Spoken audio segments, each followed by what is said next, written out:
I hear water running in the bathroom. It's a soft rush against the old pipes, echoing in the hallway. I stand there, not moving. I'm still fully dressed in yesterday's shirt and rumpled trousers, my tie loose around my collar. My shoes feel heavy against the hardwood floor. Something in that trickling sound pins me to the spot. I know I'm not alone on the other side of that door, or perhaps I wish I didn't know. I close my eyes and rest my forehead against the wall. The coolness feels like an anchor, pulling me into a moment that was never meant for me to witness. Her voice, low, breathy, floats under the crack of the door. Then his voice, calmer, deeper, with a smoothness that makes my stomach twist. I feel heat crawling up my neck. There is a quiet splash, a hushed laugh, and I imagine them close, bodies pressed together under the water's warmth. It's more than just the act. It's the ease of it, the comfort they share. That is what cuts deepest. I'm silent. I don't pound on the door, don't utter accusations. Instead, I listen. One might think that overhearing is worse than confronting, that it burns more because you feel every second of it. But I stand there, numb, listening to the swirl of water, the shifting of limbs, soft moans, and muted laughter. Time stretches uncomfortably, turning seconds into an endless loop. I can't recall how many minutes pass before I find the strength to leave. When I do, I walk away quietly, stepping carefully down the hallway as if I might wake a sleeping child. The child I believed was mine. I want to say that moment was the first sign, but it wasn't. It was the culmination of all the subtle clues I ignored. A few days earlier, I was rummaging around, trying to fix a loose hinge on an old armoire in my son's room. I moved the furniture and found something underneath, an old diary with a bright dinosaur cover. It surprised me. I didn't even remember him owning such a thing, although it looked well used. Pages dog-eared, edges frayed. He'd been 8 when he wrote in it. It wasn't his scrawl that caught my attention. It was a section on the last page. It said, "Uncle Andrew came by again. He made Mom laugh. She said she wants another baby. Then he kissed her. I pretended to be asleep." The rest of the page was blank except for a smudge, as though a small hand had brushed away tears or spilled ink. My breath caught in my throat. I read it over and over, my heart pounding, as if the words themselves were screaming at me. I must have stood there, reading those lines a dozen times, until my hands began to shake. A child's diary, bridging a time 4 years ago, describing an affection not meant for him to see, or for me to see. I felt my vision blur. That was the first real blow, the one that made me realize everything was not what I believed. Then came the courier, 2 days later. I'd been pacing the living room, mind lost in suspicion. The doorbell rang, and a man I'd never seen handed me a slim package. "For Mrs. Reeves," he said at first. Then he glanced at the label and corrected himself. "Sorry, Mrs. Andrew." I recall how he shrugged like it was no big deal. To him, it was a harmless slip. I wanted to scream, to correct him, to snarl that she was my wife. But I said nothing. Instead, I merely signed for the package and closed the door in his face. Inside the envelope were papers, ironically enough, that I'd requested, paternity tests. The data turned my world inside out. The lines and columns of numbers, the margins and disclaimers, my signature, her name. The results that said my boy was not genetically mine. Later that night, I couldn't sleep. I paced the house until it felt claustrophobic, as though the walls were pressing in. Emily approached me, tried to place her hand on my shoulder. I saw her lips move, but I heard nothing. My mind filled with the memory of that diary entry, with the echo of the courier's words. Mrs. Andrew. The test results were on the dining table, half finished, half confirmed. I'd known deep down before I even mailed them that the answer would destroy me, and yet I pursued it, because some part of me needed certainty. Needed to know how deep this betrayal truly went. She tried to explain everything. It's not what you think. It happened once. You're his father in every way that matters. but her words sounded hollow, as if she were reading lines from a poorly rehearsed script. I stared at her, seeing her lips form words, and all I could think about was the time I once cherished her laugh, the way her voice made me feel safe, the gentle warmth that would greet me every time I came home. Now those memories felt like shards of glass in my palm. When the final confirmation came in the mail, cold, clinical data, I started trembling. I wanted to keep some semblance of control, to be the rational man, the silent rock. But I couldn't. Rage, shame, resentment, they erupted in me like an unstoppable force. I retreated to my office, locked the door, and shouted into the emptiness. But not a single vulgar word passed my lips. That was never my style. Instead, I told the walls how I felt betrayed. I told my computer screen how everything I built was a lie. I told the darkness how I would not forgive, how I would never forget. When Emily knocked on the door, I let her in. I forced a smile, a tight-lipped attempt at calm. "It's all right," I said softly, my voice measured and cold. I understand now. My words must have shocked her, because she froze, uncertain. In that moment, I saw her eyes brighten with what might have been hope. She thought, perhaps, that I was ready to make amends, to salvage what was left. But every syllable that left my mouth dripped with poison I could scarcely contain. "We should just move forward, shouldn't we?" I asked. "No need for confessions. After all, it's in the past." She tried to speak, but I cut her off gently. "We have a son to raise, right? We can't let a little misstep ruin everything." A tremble passed through her, and I almost felt pity. Almost. I wanted her to fear what was to come, to know that I was not offering an olive branch, but a slow, methodical reckoning. I watched the flicker in her eyes, the confusion. Still, she nodded numbly, and I offered a small, bitter smile in return. That night, I planned. I poured myself into research, scouring the internet for ways to sabotage reputations. I didn't sleep. I read article after article on how false rumors could spread, how quickly people on social media would devour scandal without caring for truth. The next morning, I set about writing these rumors as though they were press releases, carefully curated to paint my wife in the darkest possible light. Then I paid for bots, used an old college friend's marketing contacts, leveraged every skill I had. I invented stories that Emily stole funds from a school charity, that she had slept with her music teacher years before we even met, that she'd checked herself into rehab for drug addiction. Outlandish claims, half-truths, and brazen lies. Each rumor more insidious than the last. And it worked. In a matter of days, these rumors took flight, circulating among the parents at her school, popping up on local forums. The principal called her in. Her colleagues avoided her gaze in the hallway. The board threatened an investigation. She came home in tears, frantic, but still not fully realizing who had orchestrated the storm. I watched her crumble piece by piece. The same smile I once adored vanished altogether. She pleaded with me. "They're not true. You have to believe me." And I'd nod, calmly, a slight tilt of my head. "Of course I do," I replied. It's terrible what people can say these days. Then I'd slip out of the room, leaving her in the swirl of panic. Eventually, I let her see a paternity test with the official confirmation, the mismatch in genetic markers that told our story. She staggered backward, sinking onto the couch, her face drained of color. "I'm sorry," she whispered, "but please understand, there's more to it. You and I." I raised a hand to silence her. "It's fine," I said evenly. "We'll be all right." She stared at me as though I'd lost my mind.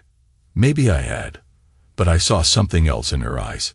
Fear, a dawning realization that my calm was not forgiveness, that my acceptance was the cold strategy of a man who refused to feel any more pain. She tried to talk about Andrew. She said it was never serious, and he came by to help around the house when you were traveling. And I told him it would never work. All I heard was how comfortable they were, how natural it sounded. The images of that day in the bathroom soared back into my mind. The warmth of running water, two silhouettes behind a locked door, the sound of laughter that still stings in my ears. I remember the first time I met Andrew Sutton face to face, long before any of this. I was at a corporate mixer, and he walked in wearing a perfectly tailored suit. He radiated this self-assured confidence that I, in my simpler attire, envied. When I introduced myself, he shook my hand with a powerful grip, his piercing blue eyes studying me as though I were a competitor. Later, Emily said how polished he was, how charismatic. I dismissed the compliments at the time, never imagining I'd come to despise everything about the man. He wasn't just a fling, though. He was an entire presence that seemed to seep into our house. Little hints, a second coffee cup in the sink when I came home from an early conference, a new brand of cologne I smelled on Emily's scarf. I ignored it, trusting the woman I loved, trusting our life's stability. But now I recognize how blind I'd been, or perhaps how desperately I clung to ignorance. A wedge had formed between us, subtle at first, then widening into a canyon. When I discovered that I might not be my son's biological father, I told myself it had to be wrong. I repeated that phrase with a trembling voice. He looks like me, acts like me. It's impossible. Then I read the diary and realized my illusions were the only impossibility. Still, guilt gnawed at me. Not guilt for something I'd done, but a strange, false guilt, like I'd failed my boy by not seeing the truth sooner. I felt responsible for the cracks in our home that let Andrew walk in without fear. At work, I started losing focus. My coworkers noticed the shift in my demeanor, my clipped tones, the hollow look in my eyes. I gave them curt smiles, lied about being tired or having migraines. I'd return home with a burning restlessness. I'd wander from room to room, pass by the pictures of my wife, my boy. Memories would flood me, teaching him how to ride his bike in the driveway, cheering from the sidelines at his little league games. Those images felt tainted now, overshadowed by a man who stepped into our lives and claimed a piece of my reality. One day, Emily returned from school, shaken. The rumors had grown fangs. Parents were lodging complaints, and her principal suggested she take a leave of absence until they could sort fact from fiction. She pleaded with me, tears streaming down her face. "I know you're hurting, but can't you see what's happening?" She gestured to her phone, full of nasty messages, false accusations. "People think I'm a thief. They think I had some affair with my teacher from years ago. Stuff so insane I can barely wrap my head around it." I poured myself a glass of water and took a slow sip. "I'm sorry to hear that," I said, my tone neutral. "It's cruel, isn't it? How rumors spread." She watched me with growing realization. Her lips parted slightly as if she was about to speak, but no words came. Instead, she just stared at me, comprehending that no one else in the world would have reason to orchestrate such a targeted attack. It was me, her own husband. Later that night, she knocked on my office door again. Her voice trembled as she spoke. "If you're punishing me, I understand why. But please, our son." She paused, then shook her head. "Please don't destroy everything because of what happened." I studied her face. I expected anger or excuses, but all I saw was exhaustion and regret. Part of me wanted to break, to hold her, to remember why we married. Another part, colder, sharper, relished the sense of power I felt in this moment. For so long, I had felt powerless, imagining Andrew's presence in my own home. Now I had the upper hand. I swallowed the lump in my throat and said, "Don't worry, Emily. I would never hurt him." I heard the question in her silence. But what about me? Weeks passed. My carefully planted rumors twisted her life into a public spectacle. She lost friends who doubted her innocence. Her school administrators kept her on paid leave, but the hush that surrounded her was almost worse than outright termination. People whispered in the grocery store. She came home crying more often, setting groceries on the counter with shaking hands. Our son, my boy, noticed the tension. He'd ask if everything was okay, and she'd reassure him with forced smiles. I'd ruffle his hair and tell him, everything's fine, my voice hollow. Inside me, a war raged between paternal love and a seething sense of betrayal. One afternoon, I walked into my bedroom and found Emily curled up on the bed. She was staring at an old photo album, tears drying on her cheeks. I recognized the page. Our wedding day. The two of us smiling at the camera, young and full of hope. We were happy, she murmured without looking up. I stood still, my shadow falling over her. She looked at the photo as if it belonged to someone else, a different lifetime. In a soft voice, she continued, "You gave me everything I dreamed of. Security, companionship, a family. I messed it up." I felt a flash of anger, of pity, of longing. My breath caught as I answered, "Yes, you did." I said it quietly, with no trace of triumph. I turned away before I could see more tears. My chest felt tight. For all my rage, some part of me remembered the love we had. A faint voice in the back of my mind asked if I could let go of the vendetta. But I shook it off, my heart hammering with a fresh wave of resentment. We were eating dinner in near silence one evening, my boy talking about a baseball card he'd gotten from a friend, me nodding absently, Emily picking at her food, when the doorbell rang. Emily glanced at me, eyes wary, and rose to answer it. I caught fragments of conversation. "Emily, are you okay?" came a familiar voice. My knuckles whitened around my fork. I stood, pushing my chair aside, and walked to the foyer. Andrew stood in the doorway, looking concerned. He wore a casual jacket, an expensive watch glittering on his wrist, and that same infuriatingly composed expression. The tension was thick enough to choke on. Our boy peered over from the kitchen, curious. Emily's posture was rigid, as though she feared I might explode. But I merely offered a thin smile. "Andrew," I said, inclining my head. "Come in." Surprise flickered across his face. He stepped over the threshold, and I guided him into the living room, waving a hand at the couch. Emily stood by the wall, uncertain, arms wrapped around herself. Andrew cleared his throat, looking from her to me. "I heard some disturbing rumors about Emily," he began. "I wanted to make sure she's okay. I know we haven't spoken much, but it's thoughtful of you to check on her," I interjected calmly. "Truly, very noble." I took a seat in an armchair, crossing one leg over the other, feeling an icy satisfaction that Andrew was oblivious to my quiet hostility. He probably expected me to be furious, or to throw him out. But the fact that I let him in so casually seemed to unnerve him more. He tried to speak again. "Lucas, don't mention it," I said, cutting him off. "We all do what we must for those we care about." I flashed a polite smile that made him frown. Emily looked away, her eyes red from an earlier argument. Andrew's gaze flickered to her, then to me, uncertain. "Where's your son?" he asked softly, probably wanting to see the boy. That question made my heart lurch. Before I could respond, Emily shook her head. "He's in the kitchen," she said, voice tense. "He doesn't need to be part of this."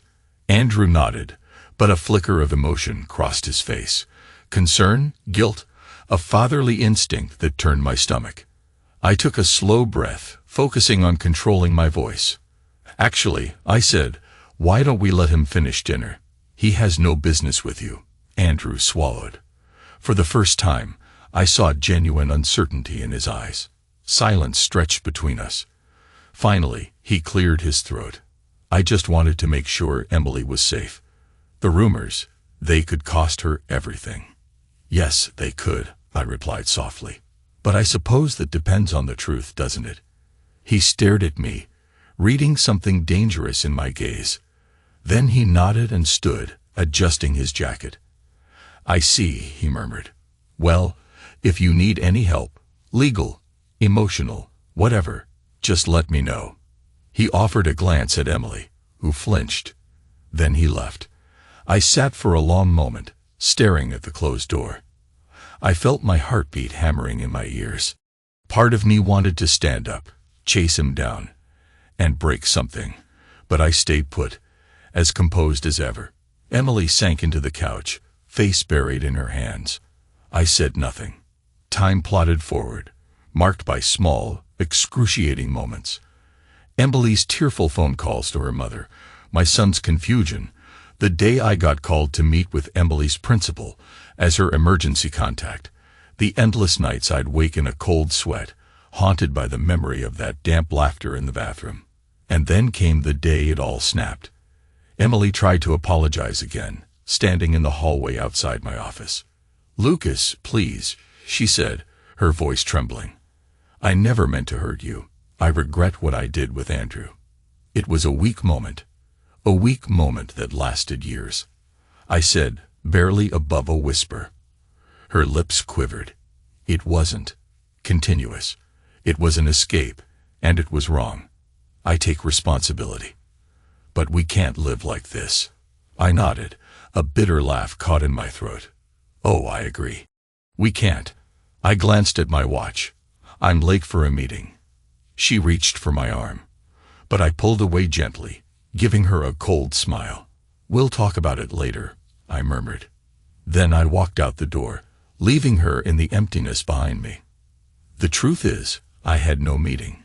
Instead, I went to a nearby cafe and stared out the window, the world passing by in a blur. Was this the life I wanted? For her to cower, for me to lash out in subtle ways. Something inside me cracked, remembering how once she was everything I desired. A soft-voiced partner, a gentle presence who completed our home. Now the thought of looking at her face hurt, and the sight of my boy, Andrew's boy, sliced me open anew each time. I returned home after dark. Emily was on the phone, whispering, "Yes, I understand. I'll try." She hung up as soon as she heard the door. Her eyes flicked to mine. "It was Andrew," she said numbly. "He wants to talk, alone." I told him. I raised my hand. "Go." My voice was low, almost too calm. "Talk to him. Get it all off your chest. Figure out how you'll explain this to the world." My lips curved in a mocking half-smile. "He might be able to help you with the rumors." She looked stunned. You want me to see him?" "Please," I said, stepping aside to let her walk by. "Who am I to stand in your way?" She stared at me like she was searching for the man she used to know. But he was gone, and she left the house with shoulders hunched in defeat. I waited. Minutes turned to hours, and midnight approached. I stood by the living room window, lights off, watching the empty street. My boy was sleeping upstairs, a small nightlight illuminating his door. I sipped a glass of water, feeling each minute tighten the knot in my chest. At some point, I dozed off on the couch. When I opened my eyes, it was nearly 3 in the morning. Headlights swept across the window as Emily's car pulled up.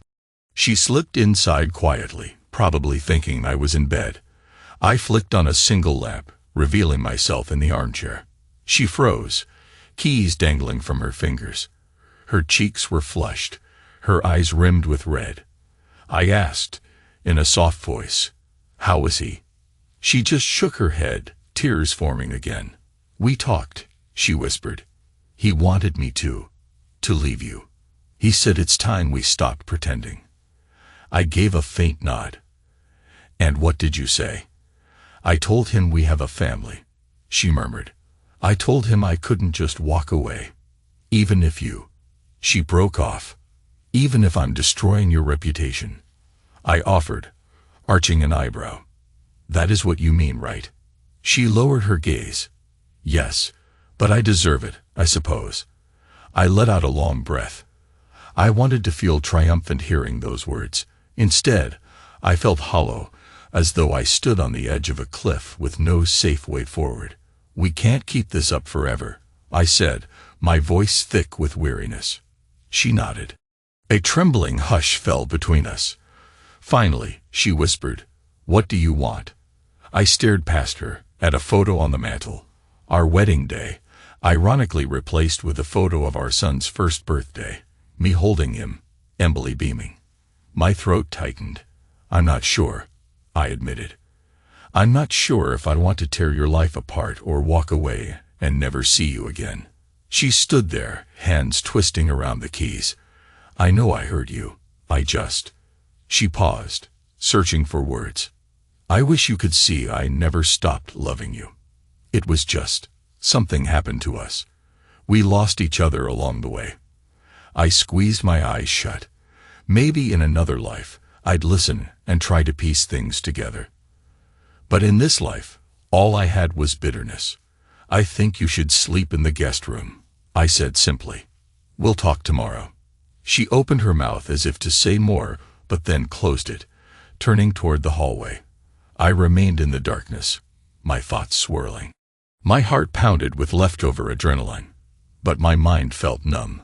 I stared at the clock on the wall until the steady tick of the seconds lulled me into a restless sleep. Days became weeks. Emily tried to salvage her job, her reputation. Andrew hovered at the periphery, offering help she was too ashamed or scared to accept openly. My boy watched cartoons after dinner, choosing to ignore the tension that seeped into every corner of our once peaceful home.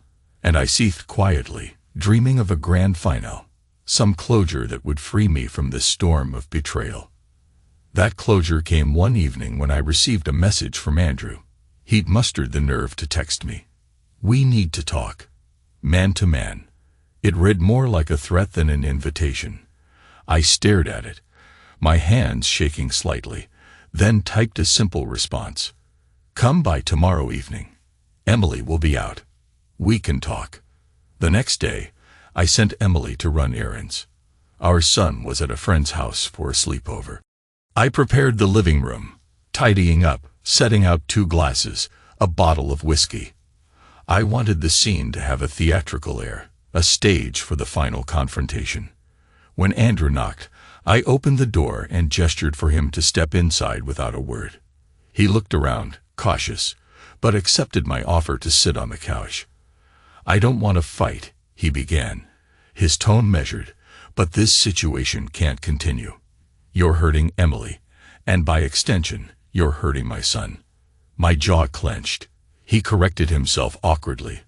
"I mean, your son, or ours. I don't even know anymore." I sat down opposite him, poured 2 drinks, slid 1 glass across the table. "You're not the only one who doesn't know," I said quietly. He studied me, trying to gauge my intentions. "I assume you found out everything." That day, years ago, it was a mistake. She never wanted it to go this far.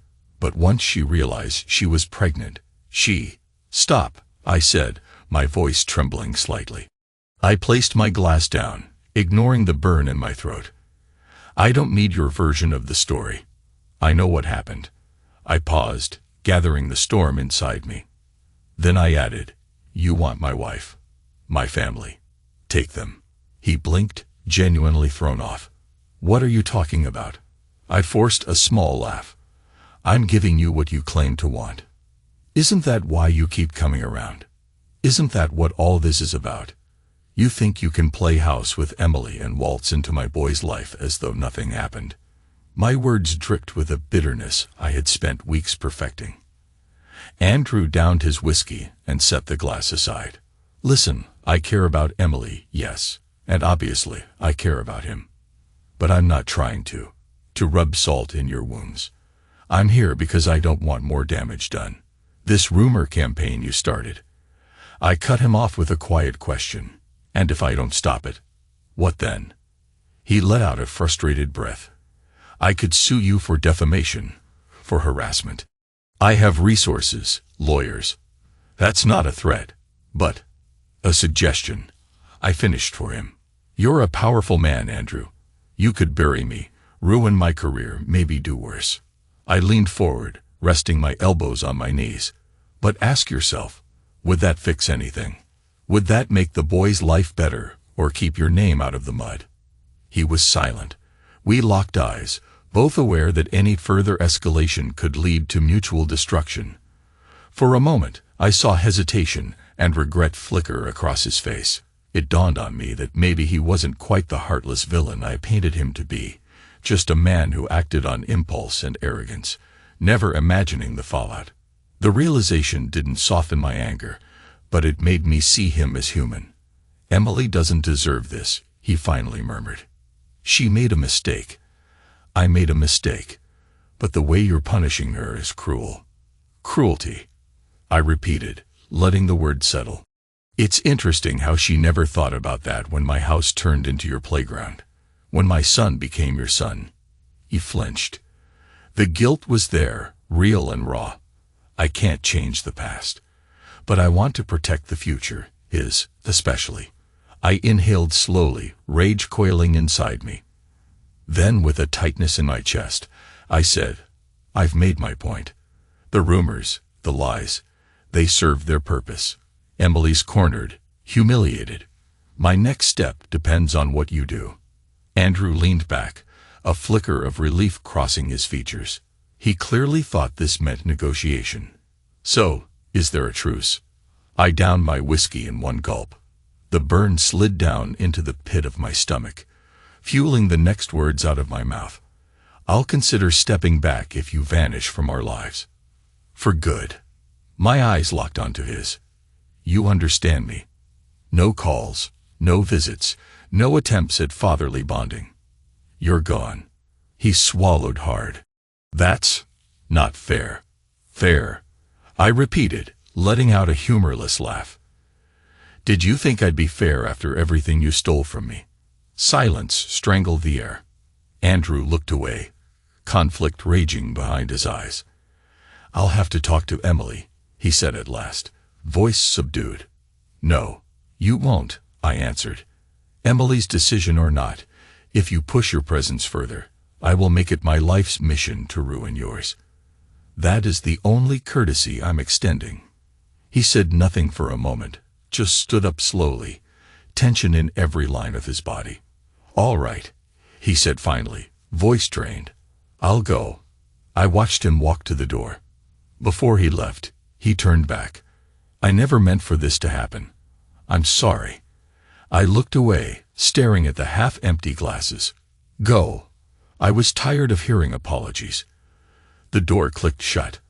I sat in the stillness, heart pounding, waiting for that sense of triumph to flood in.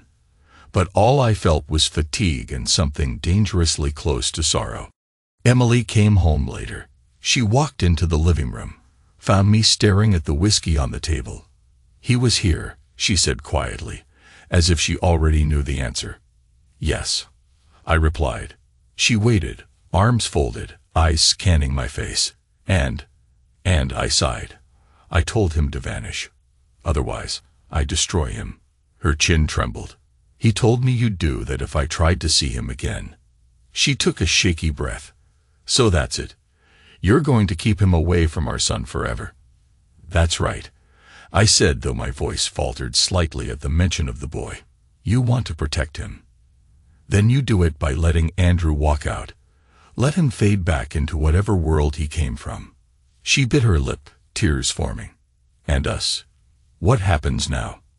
I looked at her, recalling the laughter in the bathroom, the words in my son's diary, the courier's slip of the tongue, my slow, meticulous campaign to tarnish her name. My entire body felt heavy. "There is no us, Emily," I said softly. "I can't look at you without remembering everything. Even if I stop the rumors, even if I pretend to forgive you, my mind won't let this rest." Her tears spilled over. "I'm so sorry," she said again, voice cracking. I nodded, my heart drumming painfully in my chest. "I know." I stood up, crossing the room, and placed a gentle hand on her shoulder. I felt her tense beneath my touch. "But that won't fix anything."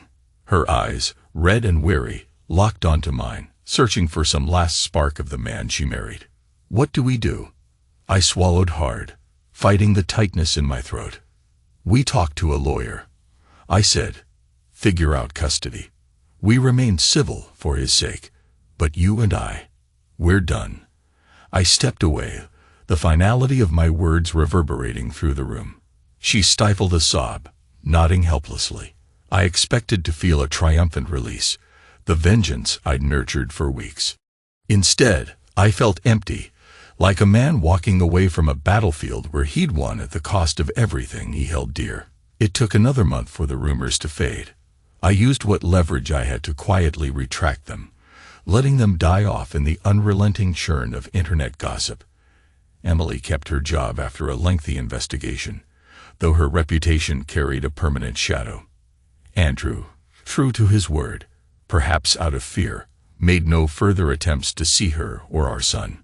He left Chicago for a new consulting contract out of state, taking his charismatic grin and smooth talk with him. As for me, I moved into an apartment a few miles away.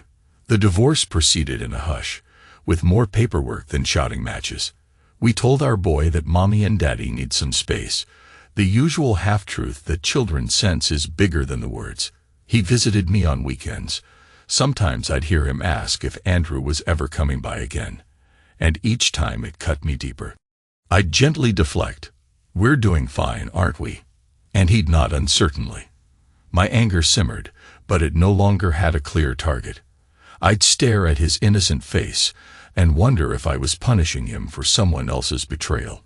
One night, my son fell asleep on my couch, his small body curled under a blanket. I watched him breathe, tears burning at the corners of my eyes. I felt that false guilt again, like somehow I should have done better, been more vigilant, prevented the heartbreak that now shaped his future.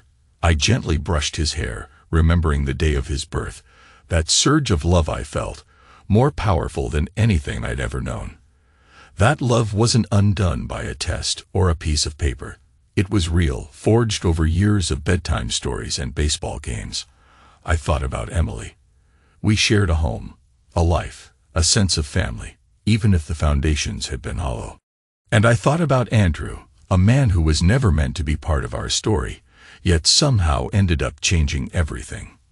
Most of all, I thought about betrayal, and the realization that it isn't always the act that's the worst, but the indifference that grows between people afterward. When I first heard the sound of water in the bathroom, the laughter of two lovers, it was the quiet acceptance of that moment that truly broke me. No anger, no screaming, just numbness, a stone sinking in my gut. I don't regret making Emily and Andrew suffer, because for a brief moment it gave me purpose, a way to externalize the pain I felt. But revenge leaves only scorched earth behind. In time, I came to realize what truly mattered. My son, asleep on my couch, dreaming of simpler things. Myself, broken and bitter, with the weight of too many regrets. And Emily, living each day with a tremor in her voice, haunted by mistakes that can't be undone. We're trying to rebuild some measure of peace now. Not together, but in parallel. Sometimes, on a Sunday afternoon, we meet at the park for a handoff of our son. She'll smile politely and ask how work is going. I'll nod, say a few words that betray no anger.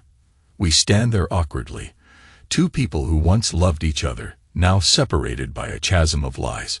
She tries to catch my gaze, but I often look away, pretending to check my phone, or stare at the changing leaves in the trees. Our son hops between us, oblivious to the heaviness that still clings like morning fog. One day, perhaps, he'll be old enough to piece together the truth. He'll reread that old diary, or talk to someone who remembers what happened. He might confront us both, demand explanations for the illusions we spun. I'm not sure what I'll say, how I'll reconcile my love for him with the facts that shaped his existence. I only hope by then I'll have found enough mercy in my heart not to let my bitterness poison him. I'm still silent more often than not. Rage, shame, resentment. They come and go in flashes, like sudden thunder on a clear day. The false guilt lingers, though I know logically I'm not the one who strayed. Perhaps I feel guilty for not protecting my family, for letting someone else's laughter echo in our bathroom. Yet the emptiness I carry tells me it's far too late to mend. I think back to that moment in the hallway, the day I stood outside the bathroom door. The memory floods me. The warm hiss of water, the hush of voices, The realization of how easily love can slip away. Strangely enough, what I recall most vividly is not the sense of betrayal, but the stillness that gripped me. A silence that weighed more than any scream could, because in that silence, I became someone else. Someone who would systematically unleash vengeance, who'd go to any length to make them pay. Sometimes, I wonder if the worst sin was the affair or the quiet we let bloom between us for all those years. People hurt each other all the time, but when you can't speak your truth, when you can't share how you feel, betrayal grows in the cracks. Indifference slides into place, and soon you wake up to find a stranger in your own bed. That's the real tragedy. Not a single act of betrayal, but the slow, creeping distance that made it possible. The worst part is not the fling itself. It's realizing how swiftly hearts can harden when the warmth of love dies out. Our story ends not in a glorious forgiveness or a cataclysmic final. The revenge was carried out, the illusions shattered, the pieces left where they fell. We continue, separate, but each bearing the scars. Emily carries her remorse. Andrew lives with his lost chance at fatherhood. And I grapple with the knowledge that everything I built can crumble in an instant. I console myself with the promise that one day I might find a semblance of peace. Maybe that starts with acknowledging the boy remains my son in all the ways that count. Maybe it continues when I finally look at Emily and see not a traitor, but a flawed human being who made a terrible choice. Until then, all I have is my silence and my memories, and the distant echo of water running in a bathroom, forever reminding me that sometimes the hardest sound to endure is the one you can't confront. A sound that drowns out the man you used to be, leaving you with only a cold, quiet emptiness.